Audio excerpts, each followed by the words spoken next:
Esse jogo, ele consiste basicamente em 3 threads tentando, em paralelo, formar pares de cartas antes das outras, já que só a primeira thread que formar um par de determinadas cartas vai poder marcar elas como pertencentes a ela no vetor de cartas.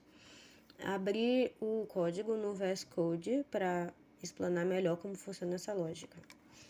Logo aqui no início, a gente já tem o vetor de cartas e ele é embaralhado para que em cada rodada o jogo aconteça de uma forma diferente.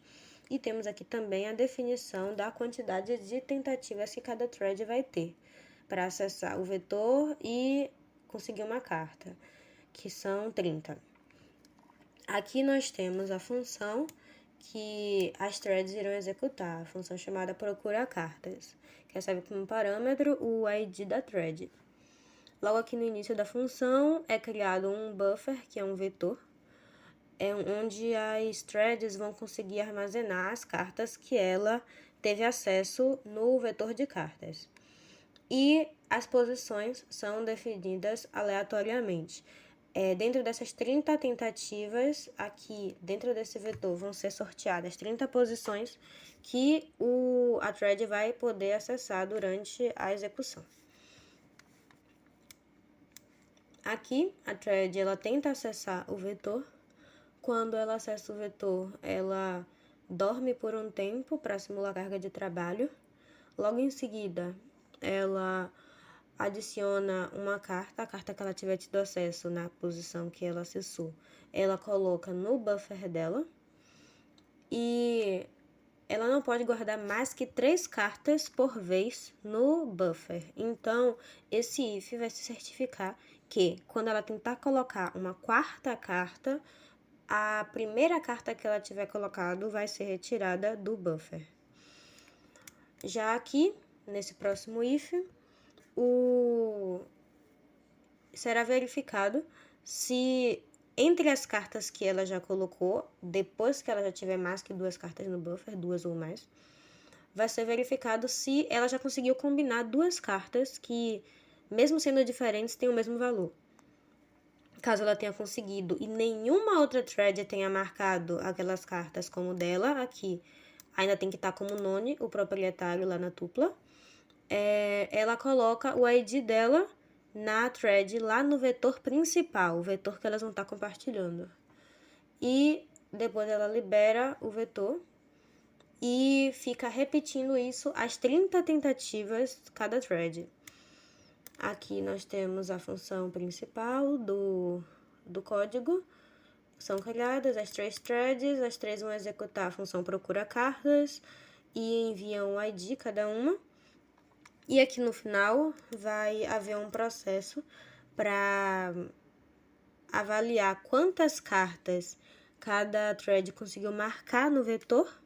Caso alguma tenha conseguido marcar mais do que as outras, essa thread ganha o jogo.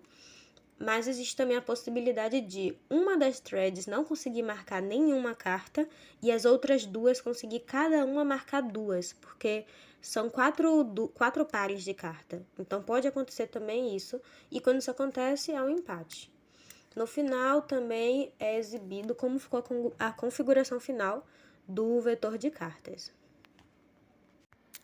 Apenas para esclarecer, a condição de corrida aqui acontece porque 2 threads podem combinar 2 cartas ao mesmo tempo, e as 2 vão querer marcar essa carta como dela no vetor de cartas compartilhado.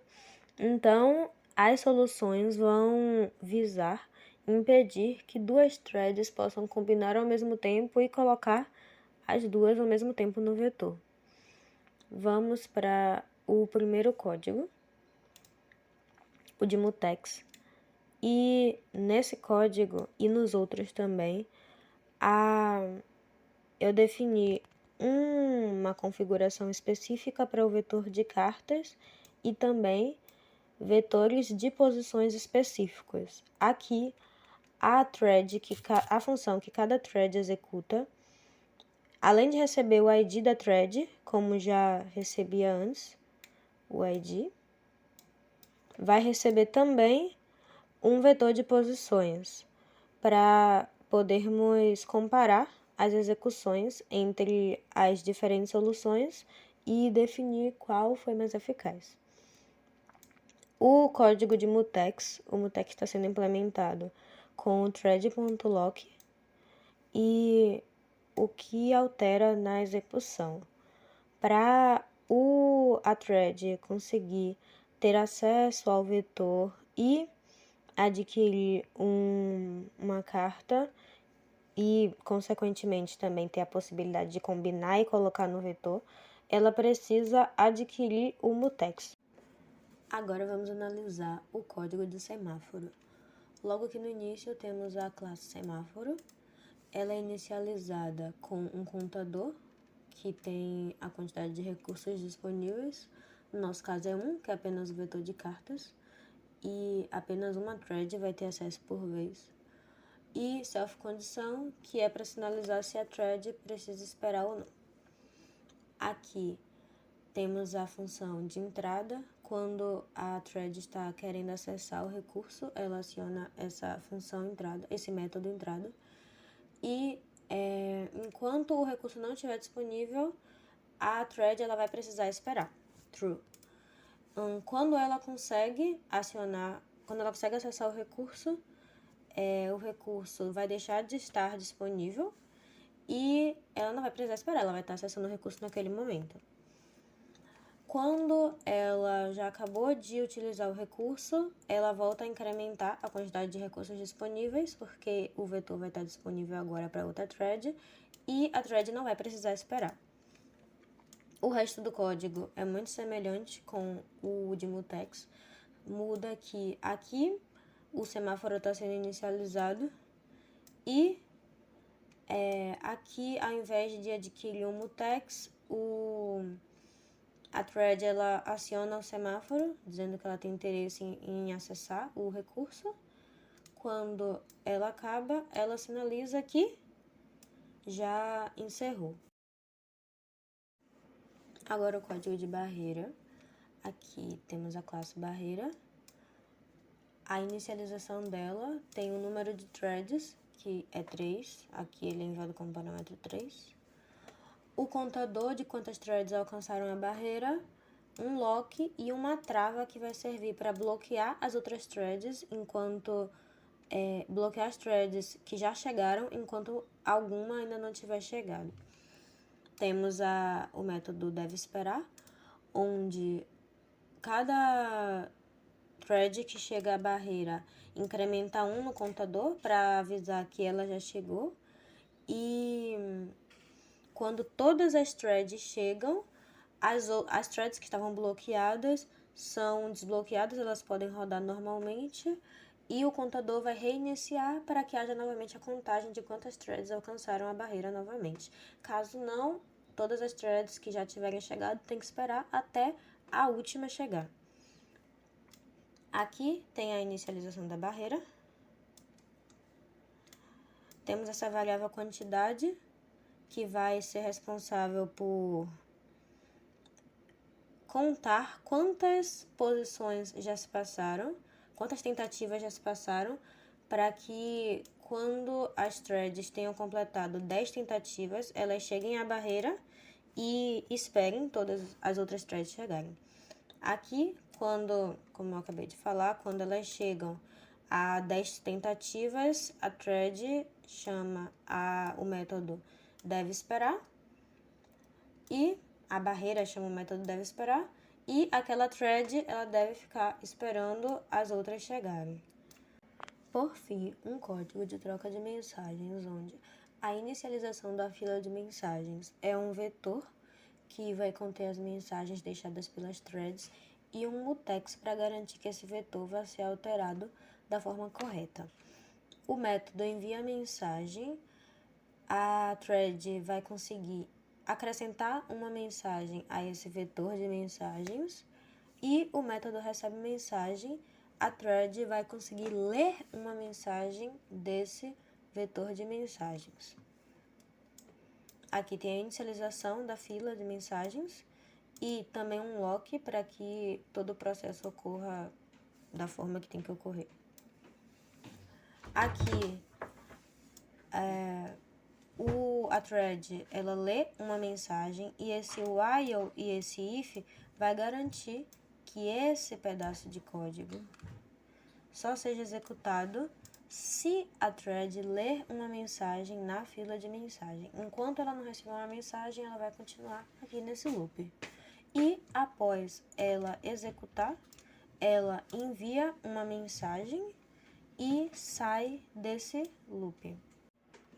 Agora vamos ver a execução de cada uma das soluções, o tempo de execução de cada uma. Primeiro, a do mutex.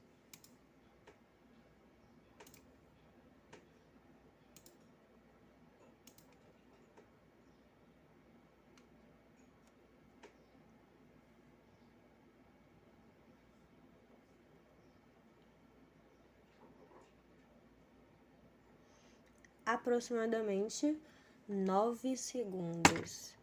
Vamos para o código de semáforo.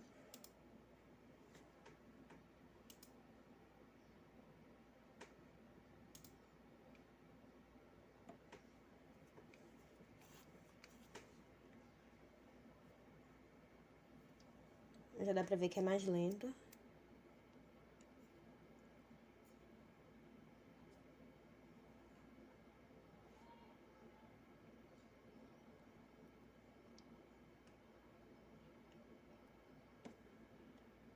Aproximadamente 23 segundos. O código de barreira.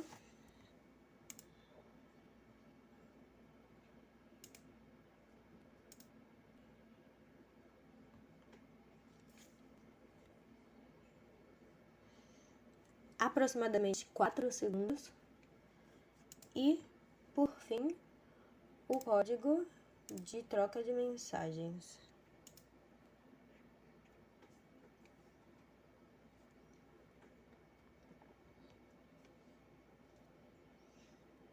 Dá pra ver que é um código lento também.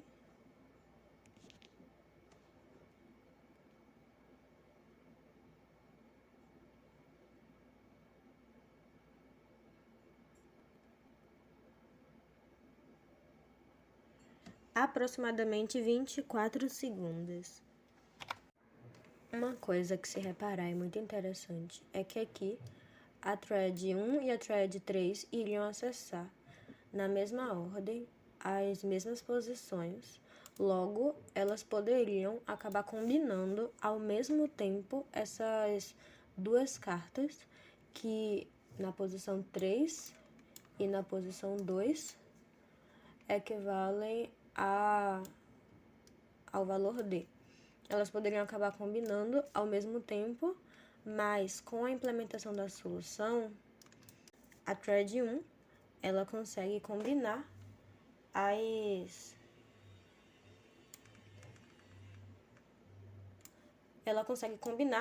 as cartas primeiro e marcar elas no vetor de cartas. Por mais que depois a thread 2 também consiga a segunda carta D, ela não pode mais marcar lá porque a thread 1 já marcou.